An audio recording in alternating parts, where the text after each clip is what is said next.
Foundations AI. Hi, everybody. Welcome to our Linux Foundations Data and AI Foundations TAC Talks. In TAC Talks, we talk about all our technical projects from Linux, LFAI, and data, and we try to bring them to you to understand what the project is about, what is going on in the community, how do they run the open source, and um, how amazing of a journey they have led their open source project in the community. So it happens every 2 weeks on Tuesdays at 9 a.m. Pacific time. If you missed any previous sessions, we have them recorded on our LinkedIn and YouTube, so you can definitely go back and watch it. I'm Vinny Jaiswal. I'm the chair of Technical Advisory Board at LFAI and Data. And today I have an amazing guest for you all and an amazing project that we're going to talk about outside all of the other stuff that is happening. So we have Denny Lee from Databricks, and we will dive into Delta Lake, some of the open source stuff, and a lot of cool things that Denny is doing at Databricks. So Denny, so good to have you today. How are Thanks very you? much, Vinny. No, really appreciate it. Appreciate for inviting me to join the TAC Talk. Yeah, let's dive into it. Glad to basically dive into nuts and bolts, whether it's the GitHub, the open source projects, how to work with the community. In fact, we're going to connect at the Linux Foundation Member Summit shortly Yes. to dive into exactly these topics. So yeah, let's have at it. That's an amazing call out, Denny. So today we will be in Napa. I'm already in Napa. It's so beautiful here. Oh my God, Linux Foundation Member Summit. So it was gonna be in person, but anyway, yeah, Denny's schedule kept him busy. So we're gonna have it online today. And yeah, so Denny, tell me a little bit about how. For those who are new to the Delta Lake, they may not know what Delta Lake is. So let's start with that. Like, what is Delta Lake? What was the motivation behind it? Yeah. Sure, no sweat. So, what is Delta Lake for starters? Is this idea of providing transactional protection around your cloud storage data. Now, most people are going to come back and say, "Dude, what did you just say to me?" Okay, and so when you think about going into database systems, what database systems are about is the idea that when I store data, I have what they call ACID compliance: atomicity, consistency, isolation, and durability. I won't dive too deep into this just because then that'll take up the whole hour. But the idea is that you're protecting the data that goes into storage. Either the data made it in or the data did not. If the data goes in, then your client gets an ACK that says, "Hey, I've successfully stored my data." If the data does not get stored correctly, then it literally sends a rejection saying, "Sorry, your data did not make it in." Okay. Now, that seems obvious in the day and age of data systems, but when you're talking about number one, cloud systems, number two, internet scale, another in terms of the massive amount of back to the term from the aughts, big data. The whole context is that there are a lot of things that can make this storage of your data extremely unreliable, right? And so the idea is that there's this concept of a lakehouse format. The lakehouse is taking the combination of a data lake, which is basically cloud object storage with lots of little files, typically Parquet, with the maintenance and transactional reliability of a database or data warehouse. Combine them two together, now you have a lakehouse format. Delta Lake is one of the three more popular lakehouse formats that are out there. The other two are Apache Iceberg and Apache Hudi. But today, obviously, we're going to talk about Delta Lake. So yeah, Delta Lake is the one that we have. Now, the roots of it, or why we create, is because, well, as Vinny noted, I'm currently with Databricks, longtime Brickster, joined back in 2015, and so I was there actually to work on Apache Spark as well. And so I started with that particular project, then shifted over to Delta Lake afterwards. But why did we shift over to Delta Lake? Well, we had various customers like Apple, Comcast, that were putting petabytes to exabytes of data into our systems. When you're dealing with that many jobs running in parallel, invariably you will run into what we call an orphaned file problem. Task fails. That means I've got extra files that I don't know what belongs to.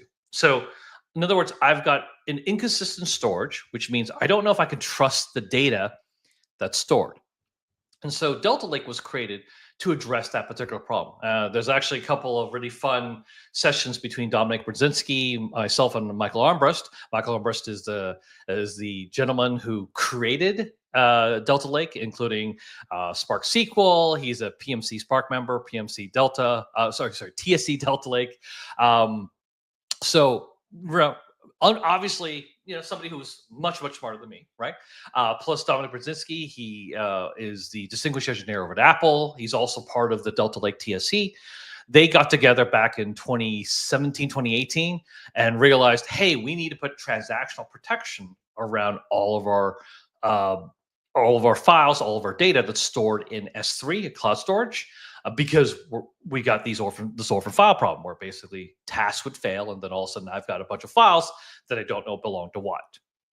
And so that's when the initial project was called Project Tahoe. Why? Because Michael Armbrust was at Tahoe skiing when he realized, oh, wait, here's how we could potentially solve the problem. We used to have ski trips there, right? From Exactly. Databricks when we were much we were a much smaller company. We could go do that, right?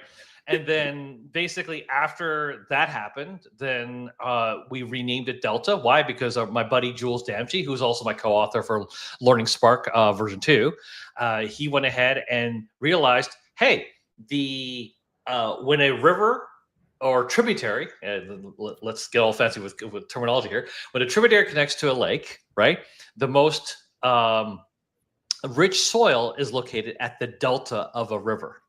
And so because we're creating these lakes of data, where's the richest data? The data is actually at the delta. And so so we had that little context. We also have the context of, because Delta Lake was designed for streaming, not just for batch processing.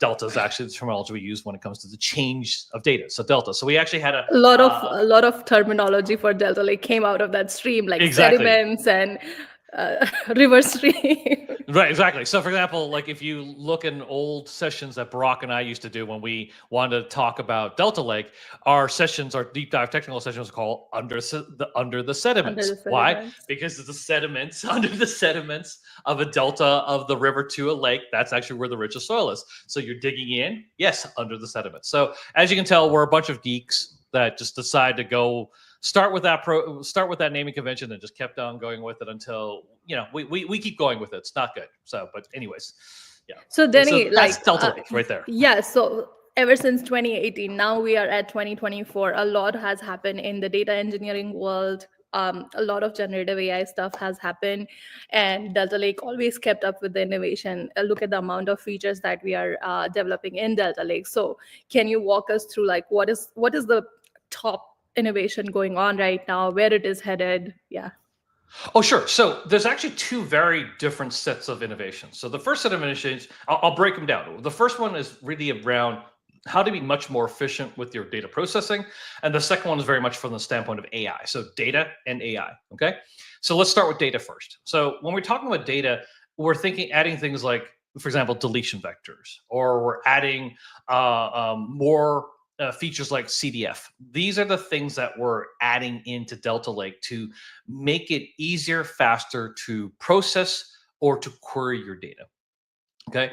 Ultimately, this is an important thing because what you care about is that, can I save the amount of time it takes to process my data? Can I save the amount of time to query my data? So if I can make the files smaller, but not too small, right? Not having hundreds of really small files because that's inefficient, but you also don't want one extremely large file, right? So you have to find that right balance. And if you can auto-optimize that mechanism. So that's the data side as a general rule, that we're just making things much more efficient, because from a processing perspective, for example, Delta Lake was downloaded last year. I think the numbers we quoted in Data AI Summit 2024 was 1 billion downloads, right? And where Databricks itself processes something like, I want to say now, I think it's like 3 exabytes a day of data that's constantly processed.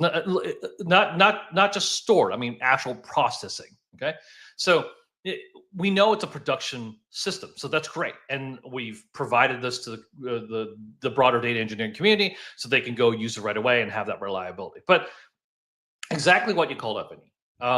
Gen AI is the hot stuff, right? And but the things that we had actually been working toward that before Gen AI became popular, by the way. Okay. And so I want to do a quick shout out to Delta Rust. Okay. So the Delta, one of the things we did back in 2019 was introduce the Rust API. Okay. Now, the reason why Delta Lake introduced the Rust API, first of all, it was introduced by QP Howe, R. Tyler Croy from Script. Okay. And then we've got a lot more people working on the project now, but I do want to give a shout out those two first, just because they're the ones who actually uh, basically push through this really cool idea. And they did And so, bring a lot of feature requests too for the Delta Lake. absolutely. And so the context basically is that we knew that with Rust we would be much more efficient with our memory. And so they were able to take processing that typically required um, a very large cluster of machines, and they were able to shrink it down to just basically running a bunch of really small, really fast Rust jobs. And so either because you want that memory efficiency, or because you're a Rustacean, like you're into the Rust language, that's why people started working with Rust. And then what they realized, it was a lot cheaper and faster to run it. Now, this is how cool it is. They first introduced Kafka Delta Ingest. Now, this is a while ago, but basically is to use Kafka to get Kafka topics directly to a Delta Lake table. Yep, there we go. Artel LaCroix is called out. Oh, Woo-hoo! he's here. He's here. That's awesome, right? So he was able to go ahead and so. By the way, the guy going woo, that's him, Artel LaCroix. Okay. Yes. So what's actually able to happen is that they were able to go ahead and be so efficient that they were able to go ahead and reduce the number of machines and the overall cost. So in other words, the best things in the world for any manager to hear, right? Which is, I've reduced your costs and reduced the number of machines. Cool. Now, what we're seeing is this ability to, because of the combination of how small Rust is with the Python bindings, now it's Delta Lambdas. Now, what do you say? Like, you're going, wait, what are you talking about lambdas? Okay, so if you had asked me 3 years ago, and like you could use AWS lambdas to basically do lakehouse table format transactions, I would maybe I wouldn't have laughed, but I would be definitely aghast, going, really? No. But the thing was, Rust is so small, okay, and the Python bindings are so small and so efficient that basically Tyler, again, shout out to him, they were able to go ahead and do Delta Lake table transactions using Lambda functions. So don't set up a server, just use Lambdas. Okay. Now, why is this important for Gen AI or Python? Or sorry, Gen AI in the machine learning or AI world? Because, well, that's what the machine learning world needs. They need to be able to run everything with Python. Well, isn't this great? Now you've got something small enough with Delta Rust. You have the Python bindings, and now however you want to go ahead and to have transactional protection around your data, you can do so directly, easily, by just going ahead and using the Python bindings, which is amazing. So it's that small to the point where now you have lambdas. So these are the two, what seemingly are two very divergent paths that are actually extremely important for the success of the project, because it allows us to both provide that data reliability and better performance to go with it, as well as it's designed specifically to be able to be there for the next generation of Gen AI and AI workloads at the exact same time. Got it, got it. Yes, that's an amazing coverage, Danny. Now I would like to show our audience some of the code or some of the architecture. So share it, like whatever you want to share with them. Let's Oh, show sure, them sure. some. Yeah. Yeah. So here, let me go ahead and try to find the slides. Okay, I'm gonna. Oh yeah, here we go. Okay, so let me share this, and this is what happens when.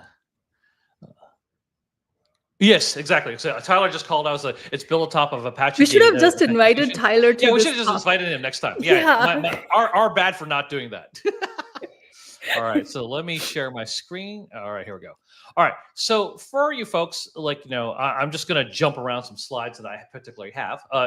Just to confirm, you're able to see everything fine, Vinny? Yes, yes.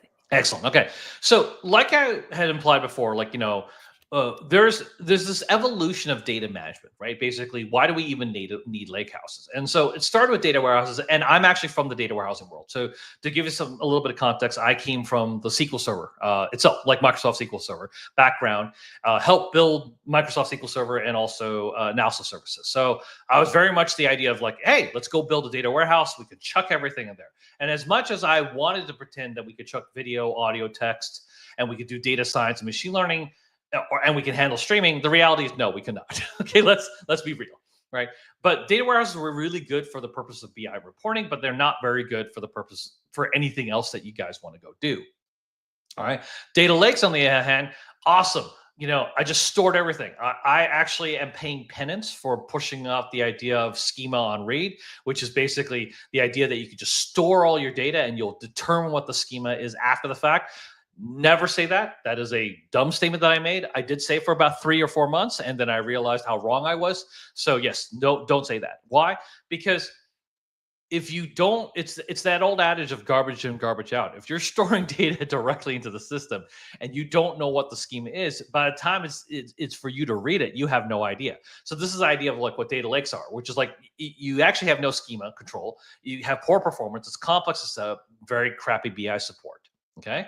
And then trying to run these two systems side by side, like a data warehouse and data lake, just never ever worked. So what we needed was basically this idea of like, how do I build the best of both worlds, which is this idea of a lake house. Okay. And then the idea is that you have the lake house, you have one platform for every use case, whether it's streaming, BI, data science, or machine learning. You have a data lake for all your data, and then you have Delta Lake that goes on top of all that. That's the basic gist of this. And then you can toss in whatever engine that you want to go do with this, like Spark, Presto, Flink, Trino, whatever else that you want to go with it. Okay. But then what's the architecture underneath all this? Okay. And so the idea of Delta Lake is actually relatively simplistic, actually. Okay.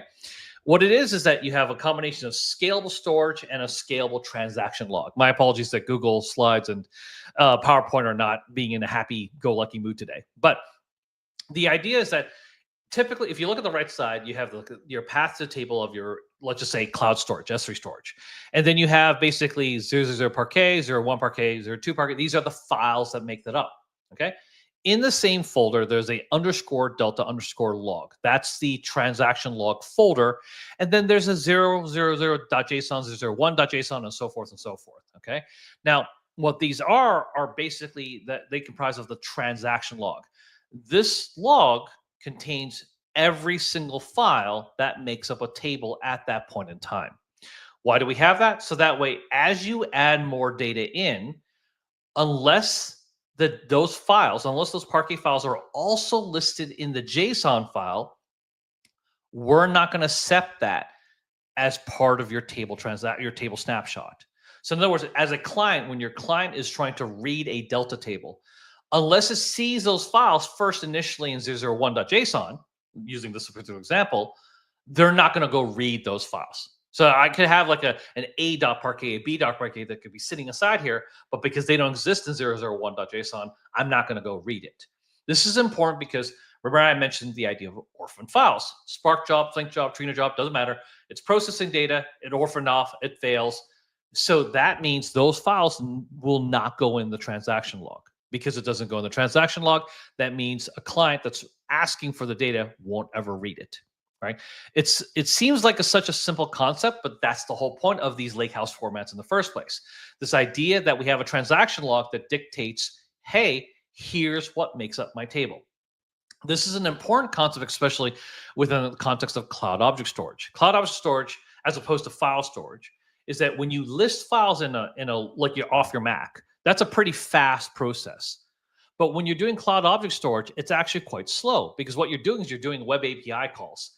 And so if you've got hundreds or thousands of files, you're basically doing lots of small little API calls to query for that data. That's actually, that listing of files in your cloud object storage is actually really, really slow. So that's the other advantage of actually listing out the files directly in the JSON file, because now we know exactly the path of the files that make up the table. I don't have to list the files anymore. I'm just going to go have my Spark job, my Rust job, whatever that I'm using, go ahead and say, here's the list of files that make up the table. Now go query it. Okay, and that's the basic construct. And so going along the way about transaction log commits, when you go ahead and make these changes to tables, like an interaction, you add 001 parquet, 002 parquet, they go into 00.json as ordered atomic commits. Right, but then maybe I'll update this thing. Okay, and like in other words, and in the process of updating, I'm going to remove 01 parquet and 02 parquet, but I'm going to add 03 parquet, such that when I query the table, like, Vinny and I have lots of conversations on the fun of time travel, right? The whole premise is that you can go ahead and say, hey, what was it at the 0th hour or the 0th time? Okay, represented by 00.json. Well, then you'll know that you're only supposed to query the 01, 02 parquet files. If you then say, hey, what's the most current version of that table? Then when you query the 01 JSON, you know that you're only supposed to query the 03.parquet file. I'm not supposed to query the 01 and 02. So this gives you this ability to be able to go back in time and say, hey, what was it like before? This is a very common problem in machine learning, where you have this problem with model drift, or more importantly, data drift, where as you are running your models and you're running your training, doesn't matter whether you're talking classic machine learning or Gen AI, the reality is maybe the data had changed over time. And because of that, the model needs to change as well. Well, what's the first thing you often have to do? You have to go ahead and actually validate that, in fact, that the model's still okay. So you pull the old data, process against that, or retrain against that, or run the inference against that. Again, doesn't matter if it's Gen AI, AI, or classic ML. And then you can validate, yes, everything's working as expected. A common approach to this, by the way, is another Linux Foundation project called MLflow, which allows us to do machine learning tracking, processing, packaging of machine learning versions. We should have a separate conversation, TAC Doc, for that one. But the idea is that we not only do we have the version of Python and a version of like PyTorch, which is another Linux Foundation project, or the version of scikit-learn, the version of Python, and every other package that's related to that machine learning model stored within the MLflow repository with the model. The versions numbers are there, but also even the delta table version number. So in other words, you can then look at the model and recognize, oh, it's associated with this table, with this version of the table back in time, right? So it allows you to go ahead and redo or rerun the inference or training to validate the model, which is really cool. All of this is just because we literally have a transaction log of commits. Right? It seems like I'm not talking about, but it's all related to this. Because we have this transaction log commits, because we have all these files, we can actually do time travel. We can go back in time. Pretty sweet. So that's one of the cool things about the project. Okay, so everything else is about consistency, ACID, which we had talked about before, so I don't want to dive too much into it. As you can tell, I have a lot of slides around here, but what it boils down to is basically the key features of Delta Lake are this. It's the ACID transactions, scalable metadata, time travel, open source, unified batch and streaming. One of the key things, for example, that Comcast was able to do back in 2019, they were able to go from 640 VMs down to 64, 84 jobs down to 3, because they simply switched from batch to streaming. So instead of having 84 batch jobs, they have 3 streaming jobs. And they used what is now known as trigger available now. It was before, I think it was trigger allow once, but now it's the same context, but it's now available now. But the idea is that they're able to use a streaming job to process the data. So it actually makes things extremely efficient. In addition to that, schema evolution enforcement, which basically means that we're going to enforce the schema of a table the way it is, while also when you say it's okay to evolve, let's go ahead and evolve it, right? Also included with the audit history, so you know exactly what's going on. And of course, DML operations, i.e. I can delete, modify, all these data manipulation language. Sorry, I forgot to explain what DML is. So you can manipulate what the actual table structure is, right? Last And 2 it's slides. Oh, sorry, Vinny. Sorry. Yeah, and it's amazing, Danny, like how the foundations of Delta Lake, all these key features have served from so many years to over like tens and thousands of companies now who are running production machine learning and AI use cases. It just keeps growing, but the foundation has been like very solidified, and it's just amazing how it is still running our, a lot of AI and data use cases that you see in the world. Absolutely. So, for example, this slide covers exactly what you said. Now, mind you, this slide is from 3 years ago now. That's Okay, I what it want to call looks this out. like. I feel Yeah. like lots No, of no, you companies. you were the one that created the template of that slide. I'm still using it, but You still this is use it. yes, but these are numbers from 3 years ago because I haven't bothered updating them since. At the time, we were processing 1.7 exabytes a day. Now it's like I said, 3+ or 4 at this point. I've already forgotten. 663% increased contributor strength over the last 3 years. In other words, as per time has progressed, we've had more and more people contribute to the Delta project. At the time, again, 3 years ago, 7,000 companies in production. Now it's 12,000 companies in production running Delta. Right. So we are rocking it basically. And then the final little slide that I want to call out just to showcase that again, these are numbers from a while ago because right now we're almost on Delta 4 and these are numbers from Delta 2. But I still like showing the slide because back in 2021 when we started really pushing forward, this tells you that as we literally increase the monthly downloads that you see here, the amount of Delta Rust Python, Delta Rust, Kafka Delta Ingest, Presto, Trino, Flink, all the community coming together to basically help make Delta Lake the cool project that it is, right? Mainly because of the fact that we had all of these contributions from the wider community. So I just like calling this out. And again, for anybody that's watching, yes, that's May 2021 to November 2022. So we are in 2024. So we're much, like I said, we're now at 1 billion downloads a month.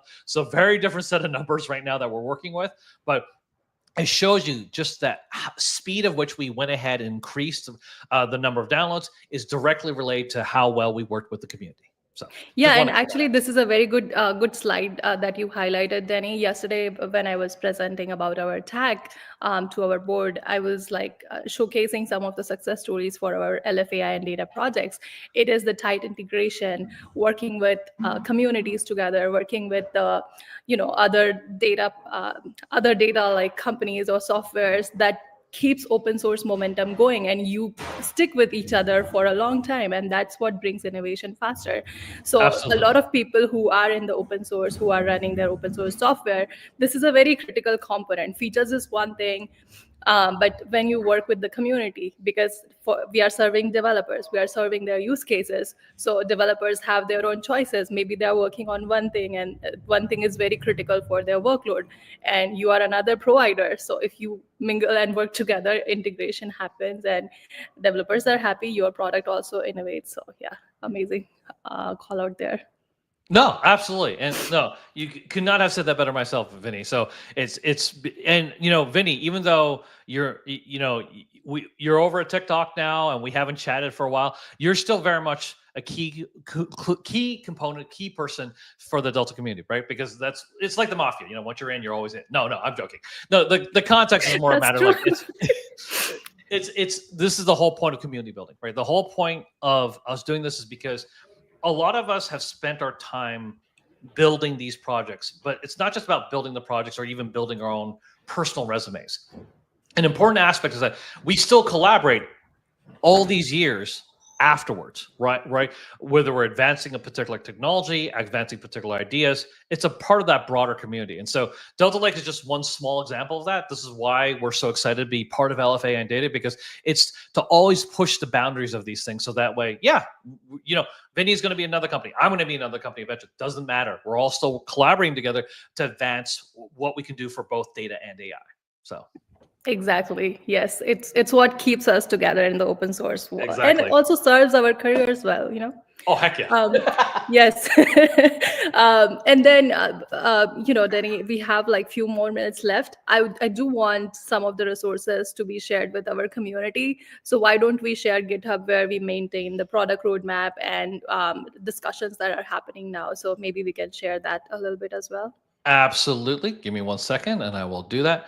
Let me actually share the window so that way I don't get into this weird thing. Okay, there, perfect. Okay, cool. So yeah, just go to Delta if you want to see the latest, right? And then I literally simply just went to issues, and then you can click on the milestones right here. Oh, sorry, there we go.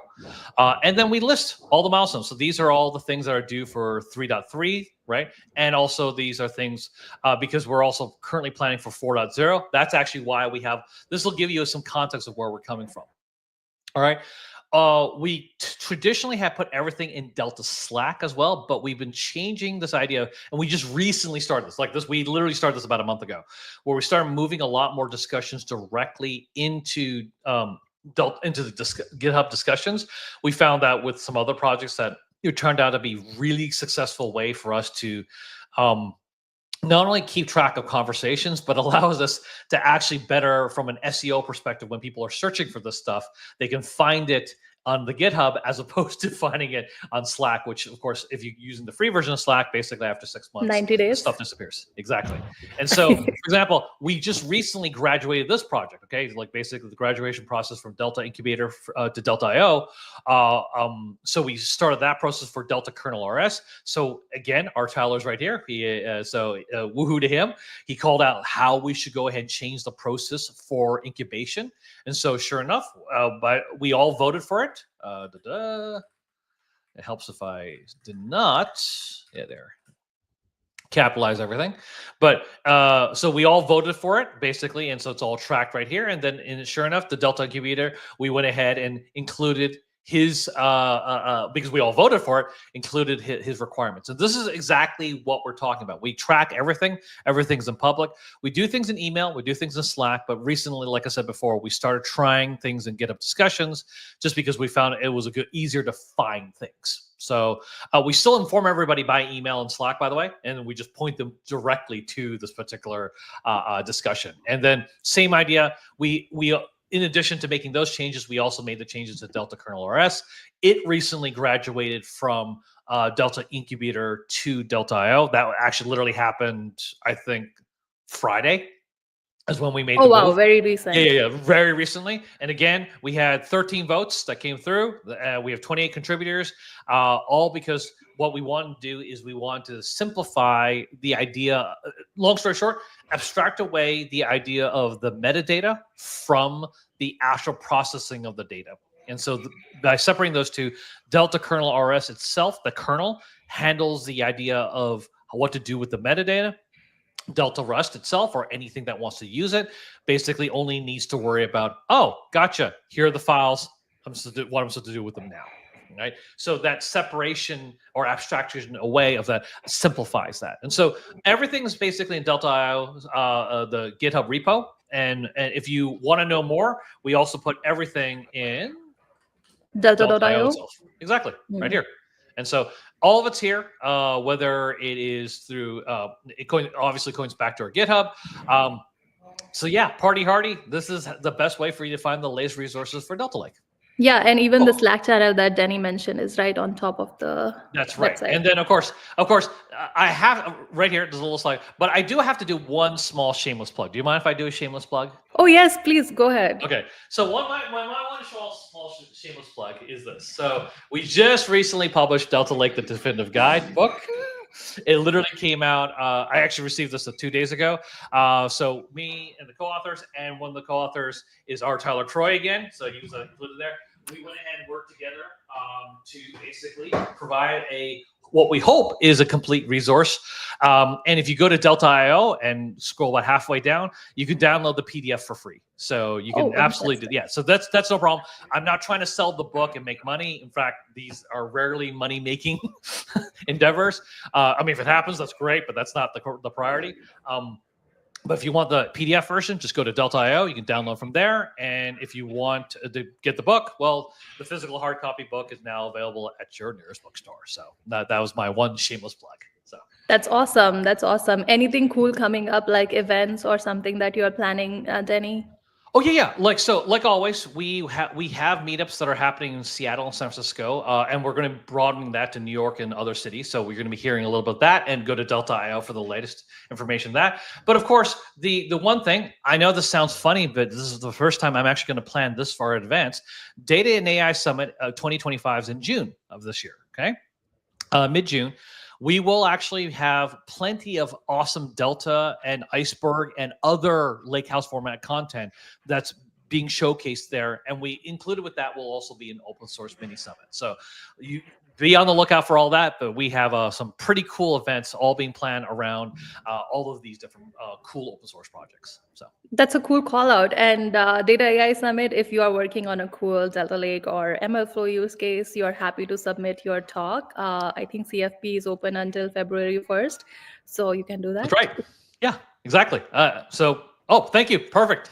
Okay. Oh, that's right. I did forget about that. Thank you for the call. We haven't asked the authors next Tuesday, literally next week, that I completely forgot about. So yes, if you have questions about Delta Lake and you want to ask the authors and you want to ask actually the real expert like Tyler Croy about Rust, instead of listening to just me, you can ask him. He'll actually be there to answer questions, and also the other authors as well. So just Yeah, and yes, we I have forgot to. about that one. Minor technicality. Yes. That's awesome. And we have to invite Tyler to our next TAC Talk. Maybe we will make it happen. And then it will And be a cool, like, full on rock on. Yes. absolutely, Awesome. definitely. Yeah. And I know that, Denny, you have to take your flight to the airport so you can come here. So I don't want to keep you long, but any parting thoughts for our community? No. I mean, the only real parting thoughts, like I said, is like number one, thank you very much, Vinny, for inviting me. Number two, it's important that when we work on these open source projects, and the whole reason behind LFAI and data, is so that way we can continue blossoming, growing the broader community. It helps ourselves, obviously, but it also helps the broader community. Delta Lake is just one of these projects. I mean, sure, you're going to hear me talk about Delta Lake, or for that matter, MLflow and Unity Catalog. Sure, those are my projects, but there's also other really good projects like VLM, that are out there that are part of LFI and data. Okay, and just because I forgot you doesn't mean I wasn't choosing. Just I happen to be working VLM recently, so that's why I have to remember that one. But the call is that there's some really cool projects out there, and use the resources of LFI and data to actually figure out, are there other communities that you can collaborate with to advance the project, to advance these ideas, collaborate and figure out if we can go ahead and improve various projects, right? Because of how we all are working together in LFI and data. And that's why I'm super excited. And again, I really appreciate you inviting me to talk to everybody here today. Vinny. Yeah, definitely, Denny. It's such a pleasure having you. And for all those, if you are literally at the end, or if you are seeing our recorded session, yeah, we have it on our YouTube and LinkedIn channel. So definitely check them out. And Denny, yeah, thank you so much for sharing all about Delta Lake. Hopefully, we can have another session later when we talk about other open source projects that Databricks has donated. Yeah, so I'm just looking forward to it. Rock on. So Yeah. we'll see, and I'll see you soon, actually. Yeah, yes. I'm super excited. We will have fun in this amazing wine country, Napa. Exactly. Awesome. All right, everybody. Thank you so much for joining us. And we will see you again in 2 weeks. We have like so many talks lined up for the next 2 months. So I'm very excited for those talks as well. So definitely join us. And if you forgot our times, it's bi-weekly Tuesday at 9 a.m. Pacific time. All right. Thank you all. And we will take off now. Thanks. Take care.